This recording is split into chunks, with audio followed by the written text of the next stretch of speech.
अस्सलाम वालेकुम नाज़रीन, प्रोग्राम दी मिरर में अवां के भलीकार आऊं आहियां अवां जी मेज़बान रोशनी मेमण।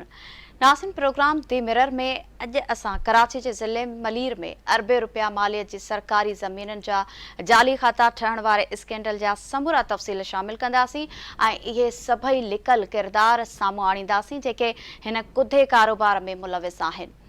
मलीर में ज़मीन जे जाली अलाटमेंट जा नवां स्कैंडल ज़ाहिर थियण बाद डीसी मलीर कमिश्नर कराची खे ख़त छो लिखियो ऐं इन ख़त में कहिड़ा कहिड़ा तफ़सील शामिल आहिनि, कोशिश कंदासीं त हिन मामले जा समूरा पासा अवाम अॻियां आणजनि। जाली खाता कहिड़नि कहिड़नि नालनि ते ठहिया, सिस्टम जाली अलाटमेंट ऐं बोगस दाख़िलाउनि जो कारोबार कीअं हलाए थो ऐं हर आए ॾींहुं एॾा वॾा स्कैंडल साम्हूं अचण बावजूदि ज़िम्मेवारनि ख़िलाफ़ कार्रवाई छो नथी थिए। असांजी कोशिश हूंदी त इन्हनि समूरनि सवालनि जा जवाब वठजनि। कराची में खरबे रुपया मालियत ज़मीननि जी जाली अलाटमेंट जा 16 स्कैंडल ज़ाहिर थियण वारो मामलो प्रोग्राम दी मिरर में साम्हूं अचण बाद वॾे वज़ीर कहिड़ो एक्शन खयो आहे, इन हवाले सां समूरा तफ़सील बि अॼोके प्रोग्राम जो हिस्सो हूंदा। कराची जे मलीर ज़िले में अरबे रुपया मालियत जे 415 एकड़ सरकारी ज़मीननि जा जाली खाता 25 नवां लैंड स्कैंडल साम्हूं अची विया। मलीर जे डिप्टी कमिश्नर जो सिंध रेवेन्यू एक्ट 1967 जे सेक्शन 164 जे तहत रखियल जाली दाख़िलाऊं रद्द करण लाइ कमिश्नर कराची खे ख़त। समीना तहसीन जे नाले ते 10 एकड़ जा 2 जाली खाता, 32 एकड़ ज़मीन जो जाली खातो बंगल ख़ान पुट ग़ुलाम हैदर जे नाले ते रखियो वियो। मोहम्मद अरशद, मोहम्मद इख़लाक़, मोहम्मद अंबर ऐं ज़ाहिद अली जा जाली खाता मेहरुल्ला, अहमद नवाज़ ऐं मोहम्मद इक़बाल जे नालनि ते बि 16 एकड़ ज़मीन जा बोगस खाता रखिया विया। नेक मोहम्मद ऐं ग़ुलाम हुसैन जे नालनि ते बि 16 एकड़ ज़मीननि जा जाली खाता रखिया विया। समूरियूं जाली दाख़िलाऊं रद्द कयूं वञनि। डीसी मलीर जे ख़त बाद कमिश्नर कराची जो एक्शन, लैंड यूटिलाइज़ेशन खाते जे अख्तियारनि खां जाली खाता रखण बाबति समूरा तफ़सील तलब करे वरिता। कराची में सरकारी ज़मीनुनि जा 16 स्कैंडल ज़ाहिर थियण वारो मामलो KTN न्यूज़ जे प्रोग्राम दी मिरर में साम्हूं अचण बाद वॾे वज़ीर जो नोटिस। वॾे वज़ीर जी हिदायत ते चीफ सेक्रेटरी जी सरबराहीअ में अहम इजलास लैंड यूटिलाइज़ेशन ऐं रेवेन्यू खाते जा ऑफिसर्स तोड़े लाॻापियल डीसी शरीक थिया। 1000 एकड़ सरकारी ज़मीननि जा जाली खाता कंहिं रखिया ऐं उहे हिदायतूं कंहिं ॾिनियूं, चीफ सेक्रेटरी समूरनि ऑफिसर्स जा नाला घुरी वरिता। सिस्टम ज़रिए ज़मीननि जो कारोबार, लैंड यूटिलाइज़ेशन खाते जा कामोरा जाली अलाटमेंट ऑर्डर जारी कनि था, रेवेन्यू खाते जा कामोरा वरी जाली खाता रखनि था। सिंध में मुख़्तलिफ़ वक़्तनि ते खरबे रुपया मालियत जूं सरकारी ज़मीनूं गैर क़ानूनी तौर अलाट थियूं। ज़िम्मेवार निशानदेही बावजूद पकड़ खां आजा। सुप्रीम कोर्ट जा हुकुम बि लाॻीतो नज़र अंदाज़। जाली अलाटमेंट ऐं जाली खाता रखंदड़ कामोरनि ख़िलाफ़ का बि असराइती कार्रवाई न थी सघी। ज़मीननि जे गैर क़ानूनी अलाटमेंट ऐं जाली दाख़िलाऊं रखण वारे मामले ते ॻाल्हि ॿोल लाइ स्टूडियो में असांखे ज्वाइन कयो आहे KTN न्यूज़ जे सीनियर रिपोर्टर सगीर चांडियो। वॾी महिरबानी सगीर, असांजो अॼोको प्रोग्राम बि गुज़िरियल हफ़्ते वारे प्रोग्राम जो तसलसल आहे। गुज़िरियल हफ़्ते पाण कराची जी ज़मीननि जी गैर क़ानूनी अलाटमेंट जे 16 स्कैंडल्स जो ज़िक्र कयो हो। अॼु बि कराची जे मलीर ज़िले में ज़ाहिर थियल 9 स्कैंडल्स ते ॻाल्हि ॿोल कंदासीं। सभ खां पहिरियां असांजे नाज़रीन खे इहो ॿुधाइजो त कराची जे मलीर ज़िले में मजमूई तौर केतिरा एकड़ सरकारी ज़मीननि जा जाली खाता ठहिया आहिनि ऐं इहो मेगा स्कैंडल कॾहिं ऐं कीअं ज़ाहिर थियो आहे? वॾी महिरबानी रोशनी। कराची में सरकारी ज़मीननि जा स्कैंडल्स जेके आहिनि उहे वॾे अरसे खां ज़ाहिर थींदा पिया अचनि। हालांकि सुप्रीम कोर्ट जी जेका उहा पाबंदी आहे, पर उन जे बावजूदि यानी सुप्रीम कोर्ट जे हुकमनि खे नज़रअंदाज़ कंदे लैंड यूटिलाइज़ेशन खाते जा कामोरा ऐं रेवेन्यू खाते जा कामोरा यानी तपेदार हुजनि या सब रजिस्ट्रार हुजनि, असिस्टेंट मुख़्तियारकार हुजनि या मुख़्तियारकार हुजनि या वरी असिस्टेंट कमिश्नर हुजनि या डिप्टी कमिश्नर हुजनि, उन्हनि जी सॼी हिकिड़ी चेन ठहियलु आहे। ऐं इहे जेके जाली खाता जेके आहिनि उहे ठाहिया वञनि पिया। मुख़्तलिफ़ जेके आहिनि उहे मनपसंद बाअसर माण्हुनि जे नाले ते इहे जाली खाता रखिया वञनि था। हीअ गुज़िरियल हफ़्ते बि असीं इन मामले ते प्रोग्राम कयोसीं। तक़रीबन 16 जेके आहिनि उहे स्कैंडल ज़ाहिर थिया। 16 मां 12 स्कैंडल्स जेके आहिनि उहे मलीर ज़िले जा हुआ। हिकु भेरो ॿीहर जेके आहिनि उहे मलीर ज़िले मां 25 स्कैंडल्स जेके आहिनि उहे ज़ाहिर थिया आहिनि। अटकल 415 एकड़ सरकारी ज़मीन आहे जेका गैर क़ानूनी तौर ते जेका उहा मुख़्तलिफ़ बाअसर बिल्डरनि याने बाअसर जेके माण्हू आहिनि उहे मुख़्तलिफ़ शोबनि सां उन्हनि जो तालुक़ु हुजे थो उन्हनि जे हवाले कई वई आहे। सही। पहिरीं जेके आहिनि उन्हनि जा जाली अलाटमेंट कई वई आहे, बाद में जेके आहिनि उन्हनि जो जाली एंट्रीज़ रखियूं वयूं आहिनि। त इन जाली जेको आहे उहा बोगस एंट्रीज़ वारनि मामलनि खां पोइ डिप्टी कमिश्नर जेको आहे उहो सलीमला ओडो साहबु इन मामले ते जेको आहे उहो ख़तु लिखियो आहे कमिश्नर कराची खे, ऐं उन कमिश्नर कराची खे लिखियल ख़त में इहो ॼाणायो आहे त तालुको आहे मुराद मेमण जी देह खरखरो में तक़रीबन 25 अहिड़ा स्कैंडल्स जेके आहिनि लैंड स्कीम ज़ाहिर थिया आहिनि। उन में तक़रीबन 400 एकड़ खां वधीक जेका उहा सरकारी ज़मीन आहे उन जा जाली खाता रखिया विया आहिनि। उन में उनजी जेका आहे उहा ख़त बि लिखिया विया आहिनि। उन ख़त में उन समूरी जेका 25 माण्हुनि जी लिस्ट आहे उहा बि कमिश्नर कराची खे मोकिली वई आहे। उन में इहो ॼाणायो वियो आहे त जेकी समीना तहसीन आहे उन जे नाले ते 10 एकड़ ज़मीन जा अलॻि जेके आहिनि उहे जाली खाता रखिया विया आहिनि, ऐं मोहम्मद अरशद जे नाले ते 16 एकड़ ज़मीन जा खाता रखिया आहिनि। ईअं ई तक़रीबन 400 जे लॻभॻि जेका ज़मीन आहे सरकारी उहा गैर क़ानूनी तौर ते मुख़्तलिफ़ माण्हुनि खे ॾिनी वई आहे। सुप्रीम कोर्ट जी पाबंदी आहे, पर सुप्रीम कोर्ट जी पाबंदी जे बावजूदि ऐं उन्हनि जे हुकमनि खे नज़रअंदाज़ करे मुसलसल जेका उहा भञकड़ी कई पई वञे अदालती हुकमनि जी, पर इन्हनि खे केरु चवण वारो न आहे ऐं न ई उन्हनि ख़िलाफ़ कार्रवाई जेका आहे उहा अमल में अची सघी आहे। सही। अच्छा, जीअं अव्हां ॿुधायो त 415 एकड़ सरकारी ज़मीननि जी गैर क़ानूनी अलाटमेंट जा 25 स्कैंडल ज़ाहिर थिया आहिनि। एॾा वॾा स्कैंडल साम्हूं अचण खां पोइ लाॻापियल अख़्तियारनि कहिड़ी कार्रवाई कई आहे? कार्रवाई त हिन वक़्तु का बि साम्हूं न अची सघी आहे। डिप्टी कमिश्नर मल्हीर जेको आहे उन कमिश्नर कराची खे ख़तु लिखियो आहे ऐं उन ख़त में समूरी लिस्टूं जेके आहिनि उहे उनखे ॾिनियूं वयूं आहिनि कमिश्नर कराची खे, ऐं जंहिंमें इहो ॼाणायो वियो आहे त इन्हनि जो जेके आहिनि उहे जेके ही जाली खाता रखिया आहिनि बोगस उन्हनि जो जेके आहिनि इहे इन जी कैंसलेशन कई वञे। याने सिंध लैंड रेवेन्यू एक्ट 1967 जे सेक्शन 164 जे तहत जेका इहा कार्रवाई करे 25 जेके लैंड स्कीम ज़ाहिर थिया आहिनि उन जा जेके जाली खाता रखिया विया आहिनि उहे जाली खाता जेके आहिनि उहे कैंसल कया वञनि ऐं पंहिंजो 164 सेक्शन तहत जेका इहा कार्रवाई कई वञे। सही। उनखां पोइ कमिश्नर कराची जेको आहे फौरी तौर ते लैंड यूटिलाइज़ेशन खाते जे अख़्तियारनि खे ख़तु लिखियो आहे ऐं उन ख़त में इहा लिस्ट जेका DC मल्हीर तरफ़ां मोकिली वई उहा लैंड यूटिलाइज़ेशन खाते ॾांहुं मोकिली वई ऐं उन्हनि खे कमिश्नर तरफ़ां इहो चयो वियो आहे त ॿुधायो वञे त हीअ जेका अलाटमेंट थी आहे छा इहा अलाटमेंट सही आहे या न। इन अलाटमेंट जी बुनियाद ते यानी उन जा समूरा जेके आहिनि अलाटमेंट ऑर्डर नंबर डेट पूरा रेफरेंस जेके आहिनि उहे उन में ॾिना विया आहिनि त ही इन ई डेट ते जेके आहिनि उहे अलाटमेंट जा ऑर्डर जारी थिया आहिनि। अलाटमेंट ते सुप्रीम कोर्ट जी पाबंदी आहे त इहा अलाटमेंट कीअं थी आहे। कमिश्नर कराची तरफ़ां इहो पुछाणो कयो वियो आहे त ॿुधाए वञे त इहा अलाटमेंट सही आहे या ग़लति।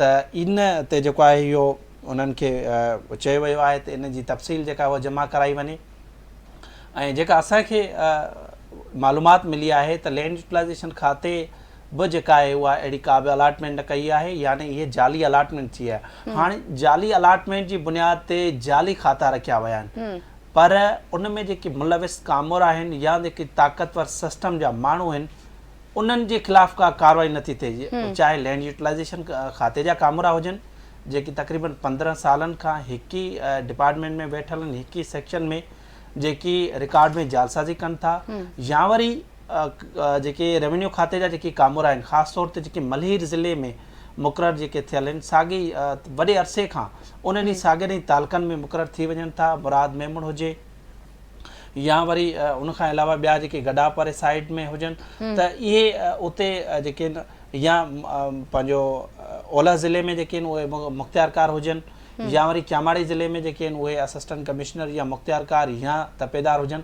उहे सालनि खां वेठा आहिनि, उहे सिस्टम जा माण्हू आहिनि ऐं इन सिस्टम जे तहत इहे जेके आहिनि उहे जाली खाता ठाहिया वञनि था ऐं इहे ज़मीनूं जेके आहिनि उहे भुॻड़नि मुठ ते जाली खाता ठाहे करे बिल्डरनि हवाले कई वञनि थियूं। बिल्कुल सकीर जी अवां ॿुधायो त का कार्रवाई न थी सकी आहे, ताक़तवर सिस्टम ख़िलाफ़ कार्रवाई जी ज़रूरत आहे।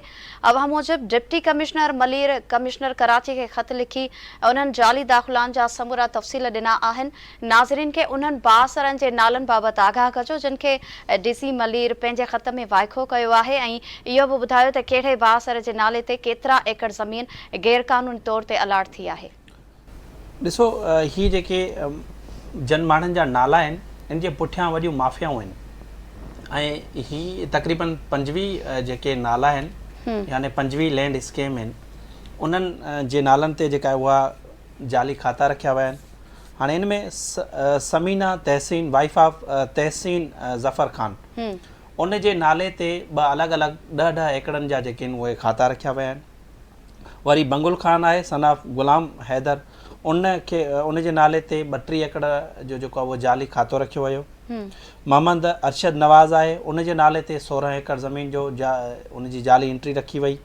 मोहम्मद अख़लाक जे नाले ते 16 एकड़, मोहम्मद अंबर जे नाले ते 16 एकड़ आहे, ज़ाहिद अली जे नाले ते 16 एकड़ जो जाली खातो रखियो वियो। उनखां अलावा मेहरुल्ला आहे उन जे नाले ते बि जेका उहो जाली खातो रखियो वियो आहे ऐं अमन नवाज़ उन जे नाले ते बि 16 एकड़ ज़मीन जो खातो रखियो वियो ऐं उनखां अलावा मोहम्मद इक़बाल, मोहम्मद उमर, मोहम्मद अनीस ऐं मोहम्मद उमर कलसूम बाई समेत अहिड़ा मुख़्तलिफ़ नाला आहिनि। तक़रीबन 25 अहिड़ा लैंड स्कैंडल आहिनि जेकी ज़ाहिर थिया आहिनि ऐं DC मलीर तरफ़ां कमिश्नर कराची खे मोकिलिया विया आहिनि त जेका उहो लैंड एक्ट जे तहत सेक्शन 164 तहत जेका उहा कार्रवाई करे इहे जेके जाली खाता रखिया विया आहिनि उहे कैंसल कया वञनि। उनखां पोइ कमिश्नर कराची जेको लैंड यूटिलाइज़ेशन खे ख़त लिखियो आहे ऐं उन्हनि खे चयो आहे त ॿुधायो त इहे जेके जाली खाता रखिया विया आहिनि उहे अलाटमेंट जे आधार ते रखिया पिया आहिनि। अवां ॿुधायो यानी लैंड यूटिलाइज़ेशन खातो ॿुधाए त इहा अलाटमेंट जाली आहे या सही ऐं उहा जाली अलाटमेंट जेका आहे उहा ज़ाहिर थी आहे ऐं उन पर इन सॼी इन्हनि स्कैंडल्स में जेके माफ़ियाऊं मुलविस आहिनि उन्हनि ख़िलाफ़ का कार्रवाई नथी थिए ऐं जेके बेनिफिशरी आहिनि उन्हनि खे बि जेको आहे जेको आहे उहो ख़ौफ़ न आहे ऐं उहे बिल्कुलु उन्हनि ज़मीननि ते हिन वक़्तु बि वेठल ई आहिनि। अच्छा, असांजे गुज़िरियल हफ़्ते वारे प्रोग्राम में सरकारी ज़मीनुनि जी गैरक़ानूनी अलाटमेंट जा 16 स्कैंडल ज़ाहिर थियण वारे मामले साम्हूं आयो हो जंहिंखां पोइ वॾे वज़ीर सैयद मुराद अली शाह इन मामले जो नोटिस वरितो आहे। इहो ॿुधाइजो त वॾे वज़ीर सैयद मुराद अली शाह जे एक्शन खां पोइ हिन समूरे मामले में कहिड़ी अॻभराई थी आहे? गुज़िरियल हफ़्ते असां लैंड यूटिलाइज़ेशन ऐं पंहिंजो रेवेन्यू खाते जे कामोरनि खे वाइखो कयोसीं ऐं कीअं जेका उहे जाली अलाटमेंट कनि था, जाली खाता रखनि था। तक़रीबन 16 अहिड़ा स्कैंडल्स हुया जेकी असीं आवाम जे साम्हूं रखियासीं, नाज़रीन खे ॿुधायोसीं त कीअं जाली अलाटमेंट कई वई आहे। इन मामले जो जेको आहे उहो सिंध जे वॾे वज़ीर नोटिस वरितो ऐं चीफ सेक्रेटरी सिंध खे सख़्ती सां हिदायतूं कयूं त इहा जाली अलाटमेंट थी कीअं आहे ऐं जाली अलाटमेंट मां मुराद छा आहे, मतिलबु इहो जाली अलाटमेंट करे केरु पियो ऐं कंहिंजी डायरेक्शन ते इहे जाली अलाटमेंट थी वञनि थियूं ऐं जाली खाता बि रखिजी वञनि था। वरी ओचितो जेके आहिनि उहे जाली एंट्रीज़ जेके आहिनि उहे कैंसल बि थी वञनि थियूं। इहा सॼी गेम छा आहे त इन ते वॾे वज़ीर सख़्तु पुछाणो कयो आहे रेवेन्यू अमलदारनि खां। चीफ सेक्रेटरी सिंध खे इहे ख़ासि हिदायतूं मिलियूं त इन मामले ते जेको आहे इन्हनि खे घुरायो वञे ऐं पुछाणो कयो वञे त आख़िरी मामिलो आहे छा। जंहिंखां पोइ जेको आहे ही चीफ सेक्रेटरी सिंध सैयद आसिफ हैदर शाह इन मामले ते अहम इजलास कयो। उन इजलास में लैंड यूटिलाइज़ेशन खाते जो मेंबर ऐं DC क्यामाड़ी, DC Korangi, DC east ऐं DC मलीर समेत ऐं रेवेन्यू अमलदार जेके आहिनि उहे उन में शरीक थिया। उन्हनि चीफ सेक्रेटरी सिंध इहो जेका आहे उहा पुछाणो कयो त वॾे वज़ीर इन मामले जो नोटिस वरितो वियो आहे उन वरितो आहे, पर इहे जेके तव्हां ॿुधायो था यानी जेके रेवेन्यू अमलदारनि जेका इहा रिपोर्ट ॾिनी आहे त असीं इहे कैंसल करे छॾिया आहिनि खाता, जॾहिं इन मामले जो सुप्रीम कोर्ट जेको आहे उहा उन जा हुकुम आहिनि त जाल इन अलाटमेंट ते जेका उहा पाबंदी आहे कंहिं बि ख़ानगी माण्हू खे जेका उहा सरकारी ज़मीन नथी ॾेई सघिजे, पर उन जे बावजूदि इहा जाली अलाटमेंट थी कीअं रही आहे, कीअं गैरक़ानूनी अलाटमेंट जा इहे स्कैंडल्स ज़ाहिर थियनि पिया, आख़िरकार इन में कहिड़ा ऑफिसर्स मुलविस आहिनि, कहिड़ा सब रजिस्ट्रार मुख़्तियारकार मुलविस आहिनि, उन्हनि जा नाला जेके आहिनि उन्हनि घुरिया आहिनि। त उनखां अलावा ज़रियनि खां असांखे ॼाण मिली आहे त इन इजलास में इहो बि मामिलो साम्हूं आयो त मल्हीर ज़िले वारनि यानी मल्हीर जे डिप्टी कमिश्नर जेको आहे उन्हनि इजलास में इहो ॿुधायो त असां जेका 12 स्कैंडल मतिलबु 16 स्कैंडल्स मां 12 स्कैंडल्स रुगो मलीर ज़िले जा आहिनि। DC मलीर इहो ॿुधायो त इहे जेकी असां ज़मीनूं जेके आहिनि उहे वापसि करायूं, पर अञा ताईं इंटरव्यू जेके आहिनि उहे कैंसिल न आहिनि कयूं, जिते चीफ सेक्रेटरी सिंध सख़्तु कावड़ जो इज़हार कयो ऐं उनखे इहे हुकुम जारी कया त फौरी तौर ते इहे कैंसिल कया वञनि ऐं तव्हां सिस्टम सां मिलियल आहियो, तंहिं करे इहे जेके जाली खाता रखिया विया आहिनि, जंहिं बि रखिया आहिनि उनजा नाला ॾिना वञनि। कंहिंजे चवण ते इहे जाली खाता रखिया विया आहिनि उन्हनि जा बि नाला जेके आहिनि उहे रिपोर्ट में शामिलु कराया वञनि। त इन मामले में इहा आगभराई थी आहे। हाणे ॾिसणो इहो आहे त रुगो सिर्फ़ु इहे एसी ताईं हुकुम जारी जेका ओसिताईं रहनि था या इन जे ख़िलाफ़ का कार्रवाई बि थिए थी, छाकाणि जो माज़ी में बि ईअं ई थींदो रहियो आहे त इहे हुकुम त जारी थींदा रहनि था ऐं उन्हनि जूं इंक्वायरियूं बि थियनि थियूं, वक़्ती तौर ते सस्पेंड बि थियनि था, पर सिस्टम जे उन असर रसूख़ ते उहे साॻा बाअसर माण्हू या साॻा बाअसर जेके कामुरा आहिनि उहे ॿीहर साॻियुनि पोस्टनि ते अची वञनि था ऐं साॻे पंहिंजे धंधे सां लॻी वञनि था। बिल्कुलु सकीर, जीअं वॾे वज़ीर हाणे नोटिस वरितो आहे, थियण त ईअं ई घुरिजे त हर मामले जो हुकूमत खे नोटिस वठणु घुरिजे। जीअं अव्हां ॿुधायो त चीफ सेक्रेटरी जी सदारत हेठि थियल इजलास में लाॻापियल ऑफिसर सां सख़्तु पुछाणो थियो आहे। छा इहो मामिलो बि रुगो पुछाणनि ताईं महदूद रहंदो या ज़िम्मेवारनि ख़िलाफ़ का कार्रवाई बि थींदी?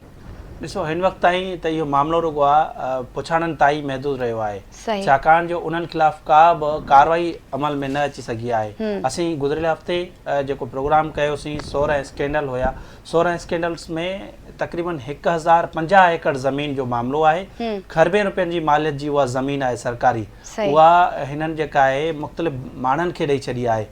त उन में मुख़्तलिफ़ ज़िलनि जा जेके डिप्टी कमिश्नर हुजनि या लैंड यूटिलाइज़ेशन खाते जा कामरा हुजनि या जेके रेवेन्यू अमलदार हुजनि त उहे उन में मुलविस आहिनि। उन्हनि ख़िलाफ़ हिन वक़्त ताईं का बि कार्रवाई न पई थिए त जेकॾहिं इहे जाली खाता जीअं रखिया आहिनि त उन्हनि जा नाला किथे आहिनि, बिल्कुलु, ऐं उन्हनि जाली खाता कंहिंजे चवण ते रखिया, उन्हनि जा नाला ज़ाहिर थियणु घुरिजनि। फ़िलहाल त जेको इहे हुकुम ज़ाहिर साम्हूं अचनि पिया चीफ सेक्रेटरी सिंध जा, उन्हनि खां सख़्तु पुछाणो बि थियो आहे त इहा रिपोर्ट ॾिनी वञे, पर अॻिते हली उन ते अमल बि थियणु घुरिजे, छाकाणि जो माज़ी में असीं इहो ॾिसंदा आया आहियूं त उन जे ख़िलाफ़ का कार्रवाई नथी थिए ऐं रिपोर्ट जेकॾहिं कंप्रीहेंसिव अची वञे थी त उन ते को बि अमल न पियो थिए। तव्हांखे यादि हूंदो असीं इन ते बि प्रोग्राम करे चुका आहियूं त कराची में जेके 5 सालनि खां वधीक अरसो जेके गुज़री वियो आहे जिन जी पोस्टिंग में जेके सब रजिस्ट्रार आहिनि कराची में, उन्हनि खे कराची खां ॿियनि ज़िलनि में जेको आहे उन्हनि खे बदिली करिणो हुयो। पोइ उन चीफ सेक्रेटरी सिंध चयो त इन जी लिस्ट ठाहे ॾिनी वञे ऐं उनजी लिस्ट बि जेका उहा चीफ सेक्रेटरी सिंध खे मिली वई, पर उहे ट्रांसफर न थी सघिया आहिनि, छाकाणि जो उहे सब रजिस्ट्रार जेके आहिनि उहे आम माण्हू या आम जेके अमलदार न, पर बाअसर माण्हू आहिनि ऐं उन्हनि खे बाअसर माण्हुनि जी जेका आहे उहा पुठिबाराई हासिलु हुजे थी, इन करे उन्हनि जो जेको आहे उहो तबादलो न थी सघियो। हीउ मामिलो बि उन सां ई जेको आहे अटैच आहे त हीअ जेके लैंड जा स्कैंडल्स आहिनि इहे कंहिं आम माण्हू या कंहिं हीअ जेके नाला जेके इन में अचनि था 25 नाला, इहे इन्हनि जे पुठियां जेके माण्हू आहिनि वॾियूं माफ़ियाऊं आहिनि ऐं तमामु वॾा बाअसर आहिनि, मुख़्तलिफ़ शोबनि सां उन्हनि जो तालुक़ु आहे। त उन्हनि अरबे रुपयनि जी जेका आहे रिश्वत ॾेई करे इहे ज़मीनूं जेके आहिनि गैर क़ानूनी तौर ते अलाट करायूं, हाणे हिननि कैंसल करे छॾियो आहिनि त जंहिंखां पोइ इहो मामिलो बि ॾिसिजो त इहो अदालत में हलियो वेंदो। बिल्कुल सही था चओ, मामले के वाइखो करण की ज़रूरत है तो जीअं शफ़ाफ जांच थी सके। सगीर पाण गुज़िरियल प्रोग्राम में भी बुधाईंदा आया आहियूं त कराची में ज़मीननि जी गैर कानूनी अलाटमेंट जो कुधो कारोबार सिस्टम के आशीर्वाद से हले थो। इहो ॿुधाइजो त इहो सिस्टम कीअं कम करे थो ऐं जाली अलाटमेंट ऐं जाली खाता कीअं रखजनि था। ॾिसो, इहा शुराइत लैंड यूटिलाइज़ेशन डिपार्टमेंट मां थिए थी, सही, ऐं उते वेठल जेकी कामोरा आहिनि उहे उन्हनि माण्हुनि खे गाइड कनि था, सिस्टम जे माण्हुनि खे, ऐं उन्हनि खे ॿुधाइनि था त पहिरीं जेका उहा कहिड़ो कमु करिणो आहे, कीअं चालान भरिणो आहे, उनखां पोइ चालान भरे करे पोइ जाली अलाटमेंट जा जेके उहे ऑर्डर कीअं निकिरणा आहिनि, ऐं पोइ वरी उते कंहिं डिस्ट्रिक्ट में वञिणो आहे जिते उन्हनि खे ज़मीन पहिरीं जेका उहा सिस्टम जा माण्हू यानी रेवेन्यू जा अमलदार जेके आहिनि उहे ॻोल्हा करे ॾियनि था त हिते ही ज़मीन ख़ाली आहे, इन जो जाली खातो रखिणो आहे, पोइ उन जो जाली खातो रखियो वञे थो जाली अलाटमेंट जे आधार ते। इहो सालनि खां ईअं सिस्टम हलंदो अचे थो, ऐं इन सिस्टम में जेके आहिनि इहे ॿिनि डिपार्टमेंट जा माण्हू जेके आहिनि मुलविस आहिनि सिधी रीत, अणसिधी रीत तमामु घणा जेके आहिनि उहे माण्हू मुलविस आहिनि उन में कुझु इदारनि जा बि माण्हू आहिनि ऐं कुझु जेके आहिनि बाअसर ॿिया सियासी जमायतनि सां बि तालुक़ु रखनि था त हिकिड़े सिस्टम जे तहत जेके आहिनि उहे सिंध जो सरकारी ज़मीनूं जेके आहिनि उहे फबायूं वञनि थियूं उन्हनि ते कब्ज़ा बि कया वञनि था जेकॾहिं इहे कैंसल थी वञे थी हिननि जूं एंट्रियूं त उन्हनि जो अञा ताईं कब्ज़ो बरक़रार हुजे थो। जेका असांखे इंफॉर्मेशन मिली आहे त जेकी 16 स्कैंडल्स हुया उन में जेकी 12 स्कैंडल्स मलेर ज़िले जा हुया उन 12 स्कैंडल मां कुझु जेके अञा एंट्रियूं जेके कैंसल बि न थियूं आहिनि उन्हनि ते अञा ताईं उन्हनि माण्हुनि जो कब्ज़ो बरक़रार आहे जन गैर क़ानूनी तौर ते ज़मीन हासिल कई सही त उन्हनि जे ख़िलाफ़ का बि कार्रवाई नथी थिए छाकाणि उहे बाअसर माण्हू आहिनि ऐं उन्हनि खे जेकी मौजूदु कामोरा आहिनि हिन वक़्तु पोस्टिंग ते वेठल आहिनि उहे कुझु बि नथा करे सघनि छाकाणि जो उते वेठल जेके माण्हू आहिनि उन्हनि सिस्टम जे ज़रिए इहा ज़मीन हासिल कई आहे। सॻे तव्हांखे ख़बर हूंदी त सिंध जी राजधानी कराची समेत सूबे जे मुख़्तलिफ़ इलाइक़नि में मुख़्तलिफ़ वक़्तनि ते जाली अलाटमेंट जा स्कैंडल ज़ाहिर थींदा रहिया आहिनि ऐं ज़िम्मेवारनि जी निशानदेही बि थी आहे। पोइ आख़िर कहिड़ा सबब आहिनि जो ज़िम्मेवारनि ख़िलाफ़ का कार्रवाई नथी थिए? ॾिसो ही ज़मीननि जा मामला जेके आहिनि तमामु पुराणा आहिनि ऐं इन ज़मीननि वारनि मामलनि ते जेके आहिनि उहे सुप्रीम कोर्ट जा हुकुम जे बि जेके आहिनि उहे वाज़े आहिनि सही पर उन्हनि अमलदारनि जे ख़िलाफ़ का कार्रवाई नथी थिए ऐं एतिरे क़दुरु जो जेके आला शख़्सियतूं आहिनि जेके अहम उहिदनि ते वेठियूं आहिनि उहे बि इन्हनि सिस्टम जे माण्हुनि अॻियां बेवस हुजनि थियूं। हाणे पाण केतिरा ई जेके आहिनि उहे प्रोग्राम करे चुका आहियूं। मंगो पीर वारे ज़िले में जेको आहे मंगो पीर तालुक़े में ओला ज़िले में जेको हिकिड़ो स्कैंडल साम्हूं आयो हुयो ऐं उते तक़रीबन अरबे रुपयनि जी मालियत जी ज़मीन आहे ऐं तक़रीबन 5000 एकड़ ज़मीन उहा उन्हनि विकिरो करे ॾिनी। हाणे उहा विकिरो करण खां पहिरीं उन्हनि कहिड़ी गेम खेॾी यानी पहिरीं उन्हनि सरकारी रिकॉर्ड यानी मुख़्तियारकार मंगो पीर जी ऑफिस खे जेको आहे उन्हनि बाहि ॾिनी ऐं उहे जेके आहिनि उहे पहिरीं रिकॉर्ड सड़ी वियो तक़रीबन 10,000 दाख़िलाउनि जो रिकॉर्ड सड़ी वियो ऐं उहो हथरादू जेका आहे उहा बाहि ॾिनी वई ऐं उते रिकॉर्ड ख़राबु करण जी कोशिशि कई वई। उन वक़्तु जेको बोर्ड ऑफ रेवेन्यू जो जुडिशियल मेंबर 3 हुयो रफ़ीक अहमद बुर्ड़ो साहिबु उन इन मामले जी जांच कई हुई ऐं ॿुधायो हुयो त इहा बाहि जेका आहे उहा लॻी न पर लॻाई वई हुई। जंहिंखां पोइ इहा ख़बर पई त आख़िर में साल ॿिनि खां पोइ इहा ख़बर पई त इहा छो जेका आहे बाहि लॻाई वई छाकाणि जो उन्हनि खे 5000 एकड़ ज़मीन जेका आहे उहा मुख़्तलिफ़ माण्हुनि जे नालनि ते करणी हुई यानी जाली खाता ठाहिणा हुया त उन जो सॼो जेको असली रिकॉर्ड हुयो उहो साड़ियो वियो ऐं उन खां पोइ जाली खाता रखिया विया उते पोइ मुख़्तलिफ़ माण्हुनि उते कब्ज़ो कयो जिन जा जाली खाता ठाहिया विया। ईअं ई सरकारी ज़मीन जेका आहे उहा 5000 एकड़ सरकारी ज़मीन फबाई वई।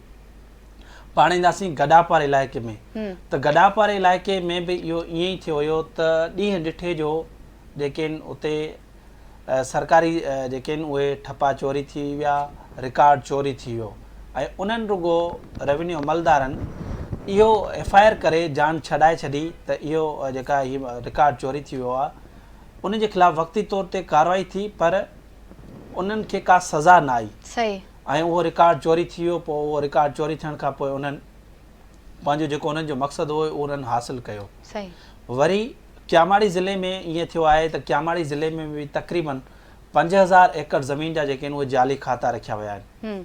ही जेके 16 जेके स्कैंडल्स आहिनि इन्हनि जी हिकिड़ी अलॻि कहाणी आहे। उनखां अलावा पाण 15 ॾींहं पहिरीं जेको आहे इन मामले ते प्रोग्राम करे चुका आहियूं त गुलशन इक़बाल वारे इलाइक़े में कीअं 15 एकड़ ज़मीन जेका आहे उहा 62 करोड़ में ॾिनी वई जंहिंजी मालियत 23 अरब रुपयनि जे लॻभॻि हुई पर इन में मुलविस जेके कामोरा आहिनि या जेके सिस्टम जा माण्हू आहिनि उन जे ख़िलाफ़ु का बि कार्रवाई नथी थिए। उहो इन जे करे जो तमामु मथी लेवल ते जेके आहिनि इहे सिस्टम जा माण्हुनि जी पहुच हुजे थी ऐं उन्हनि खे केर बि कुझु चवण वारो नथो हुजे ऐं जेकी इन सिस्टम में वरी उन्हनि सां जेके मिलियल आहिनि ऑफिसर्स उन्हनि जे ख़िलाफ़ बि का कार्रवाई न थी आहे न वरी थियण जा के इम्कान नज़र अची रहिया आहिनि। अच्छा इहो ॿुधाइजो त तक़रीबन 5 लख जे लॻभॻि एंट्रीज़ जो मामिलो साम्हूं आयो हो जेको रिकॉर्ड सां मैच न पियो करे इन जी कार्रवाई किथे पहुती आहे छा थियो इन मामले जो? ॾिसो ही मामिलो जेको आहे 2019 में साम्हूं आयो हो ऐं इन मामले जी जेका आहे उहा तफ़सीली जांच थी हुई। तक़रीबन 1985 में ठहियल जेको माइक्रो फिल्मिंग आहे उन जे रिकॉर्ड सां भेटण लाइ डिविज़नल सतह ते एडिशनल कमिश्नर 1 ऐं रेवेन्यू खाते जे डायरेक्टर एवोल्यूशन एंड इंस्पेक्शन जूं जेके सरबराही में हिकिड़ियूं कमेटियूं जोड़ियूं वयूं हुयूं ऐं इन कमेटियुनि जेको आहे तक़रीबन सही नमूने सां उन्हनि जांच करे रिपोर्ट ॾिनी त 4,96,929 जेके एंट्रीज़ आहिनि उहे रिकॉर्ड सां मैच न पियूं थियनि। सही। हाणे उन्हनि खे मुख़्तलिफ़ जेको उहो कैटेगरीज़ में विरहायो वियो हो ऐं उन कैटेगरीज़ में जेको विरहायो वियो हो ऐं कुझु चयो वियो हो त जेके आहिनि तक़रीबन 99,000 जेके एंट्रीज़ आहिनि यानी जेके दाख़िलाऊं आहिनि या खाता आहिनि उहे उन में फ्रॉड कयो वियो आहे यानी मुख़्तलिफ़ उन जेके आहिनि उहे कैटेगरियुनि में विरहायो वियो हो। हाणे इन में सभ खां वधीक जेको फ्रॉड उहो 4 ज़िलनि में थियो हुयो। सियासी बुनियादुनि ते जेके मुक़ररु थियल मुख़्तियारकार हुआ उन्हनि रिकॉर्ड में हेराफेरी कई हुई।